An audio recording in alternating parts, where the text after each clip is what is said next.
En fait, depuis 2 ans, on a des manifs constamment, on a des mouvements sociaux constants contre toutes les mesures de la droite. Et en fait, ce qui les dérange, c'est que vous le sachiez. Ce lundi, Thomas Gadisseux deviendra le nouveau directeur de l'information de la RTBF. On vous en reparle. Il y a les 5 administrateurs du MR qui ont démissionné de la RTBF le jour même de la nomination du nouveau directeur de l'info. Et le directeur de l'information, je vous le dis tout de suite, je veux pas un type de droite. Je veux juste qu'il soit pas de gauche. Faut croire que Georges-Louis Boucher n'était pas super fan. Notre rôle, ce n'est pas de plaire à tout le monde, c'est de parler à tout le monde. Alors on pourrait se dire, ouais, on s'en fout un peu, la RTBF, machin, ouais, c'est un média de gauche, hein, c'est un média de droite. Il y a plein de gens qui se disent, en fonction de où t'es dans la ligne politique, tu crois que c'est un média de gauche ou c'est un média de droite. Hein. Faut quand même se rendre compte d'une chose. Si je prends l'exemple que moi je connais, quand en 2021 je dénonce le truc des PFAS à Chièvres, moi on me traite de populiste et ça fait peut-être 1 ou 2 articles dans la presse locale. Si aujourd'hui l'eau en Wallonie partout a été testée, si partout où il y a des PFAS il y a maintenant des filtres à charbon, c'est bien parce qu'il y a eu un moment investigation qui m'a cru et qui a fait un reportage là-dessus. Ouais, quand le MR il attaque la RTBF, ça tu peux t'en foutre de la RTBF, hein. Tu peux pas kiffer la RTBF,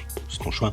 Mais ce qu'ils font derrière, c'est attaquer ton droit à l'information et à savoir ce qui se passe réellement sur le terrain. Moins vous avez d'informations, mieux on peut la contrôler. Des médias comme la RTBF, ce sont des médias qui font de l'investigation, qui dénoncent les magouilles politiciennes, qui dénoncent ce qui se passe, qui suivent les manifestations, qui suivent les mouvements sociaux, qui suivent un peu tout ce qui se passe dans le pays. Et en fait, ils attaquent pas spécialement la droite, ils attaquent tout le monde. Sans la RTBF, il y a 1 milliard de scandales qui n'auraient jamais été connus.